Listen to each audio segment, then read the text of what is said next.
चुनाव जब बिहार में हो तो मुद्दे गढ़े जाते हैं, नेताओं के बयान समझे जाते हैं और जनता सब कुछ देखकर, सुनकर और समझकर अपना फैसला सुनाती है।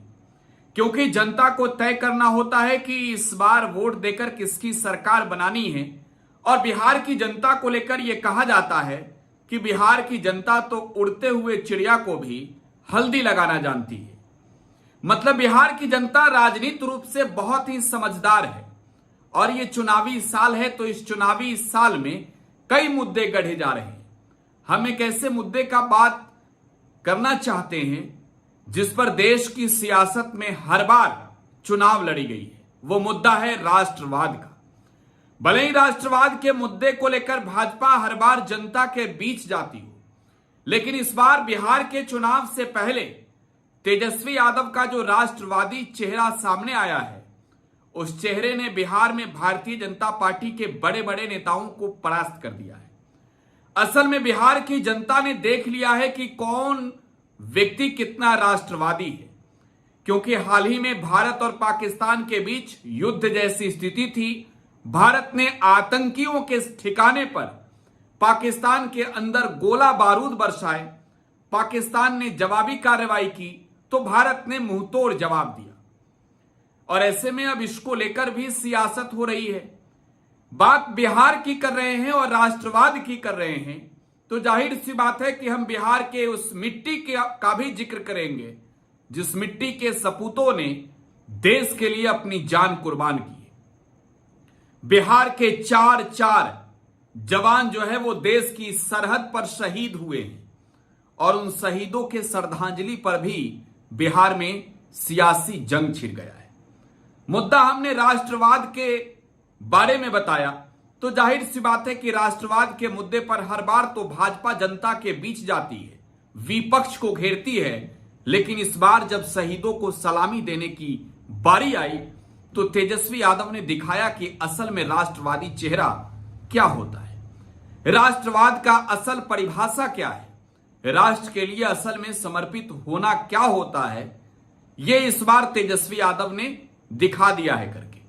बिहार सरकार के दो डिप्टी चीफ मिनिस्टर हैं, उनमें एक नाम है विजय सिन्हा का।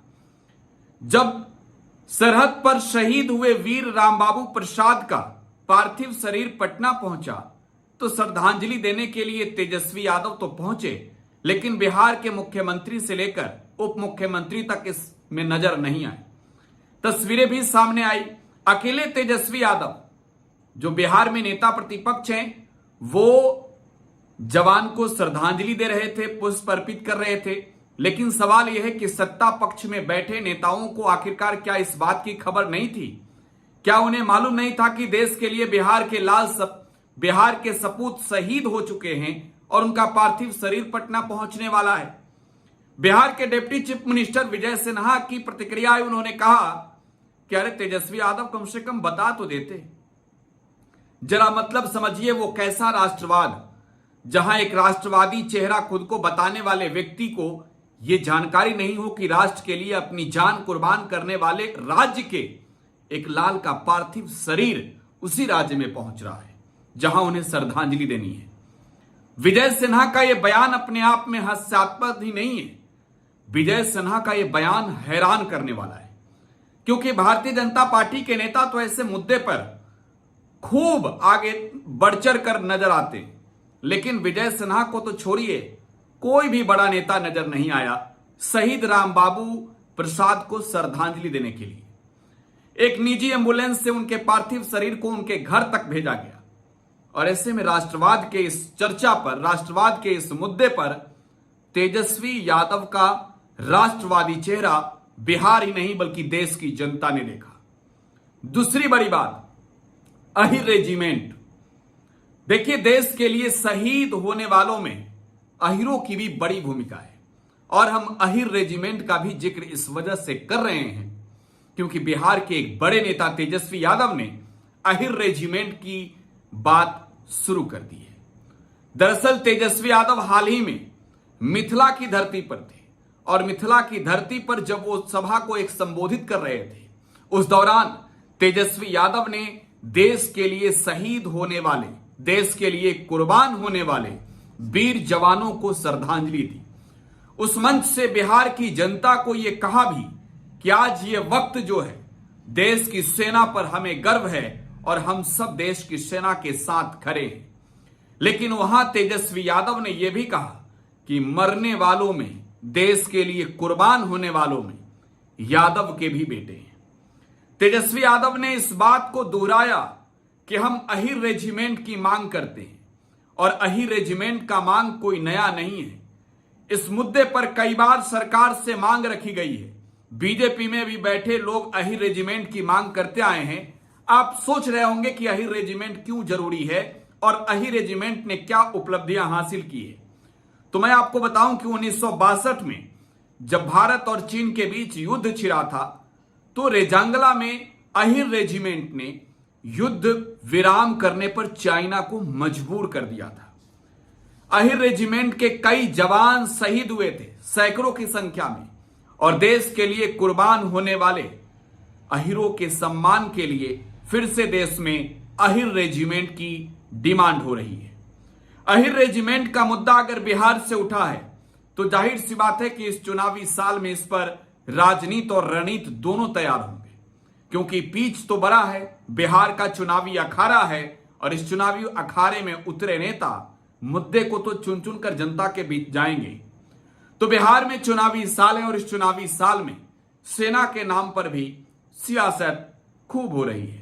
एक और तिरंगा यात्रा भारतीय जनता पार्टी के ओर से निकाली गई है, बिहार में भी है, तो दूसरी ओर तेजस्वी यादव का वो बयान मुझे आश्चर्यजनक लगता है कि किस तरीके से एक मजे हुए राजनीतिक तौर पर एक ऐसे खिलाड़ी के रूप में तेजस्वी बयान देते हैं, जो बयान भारतीय जनता पार्टी के नेताओं ने कभी सोचा भी नहीं होगा।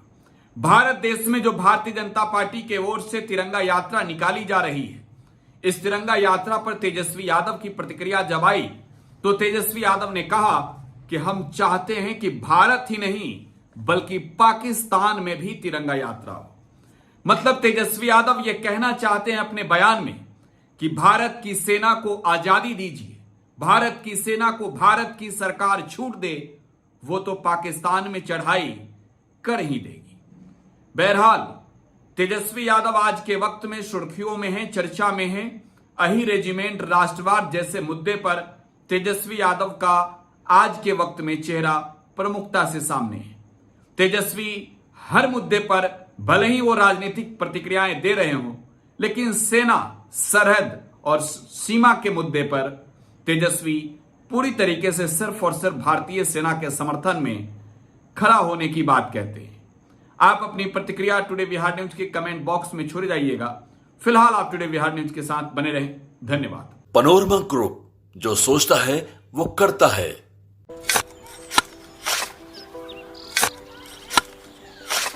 नई का साल मुबारक हो चाचा। हाँ मुबारक। जब तक की सरकार बा तब तक नया साल मुबारक। कहाँ का बात करत बाड़? बात ई बा, साल चाहे नया होके दिन चाहे, हमार जिंदगी में तो बस दुख है, दुख बा। बाढ़ के समस्या 10 का 10 बा। फसल बर्बाद हो जाला या ऑन पॉन बिक जाला, ना कोई उपाय बा ना कोई राहत। बात तो सच बा चाचा। फिर से बाहर जाए के सोचे के पड़ रहे बा कि सरकार से कुछ ना हुई। कबू कबू तो लागेला हमरे मजदूरन की जिंदगी में कोनो नया साल सच में मुबारक होई। नया साल तो तब मुबारक होई जब नई सरकार आई। बात तो सही बा चाचा। नया साल, नई सरकार, नया संकल्प, नया बिहार।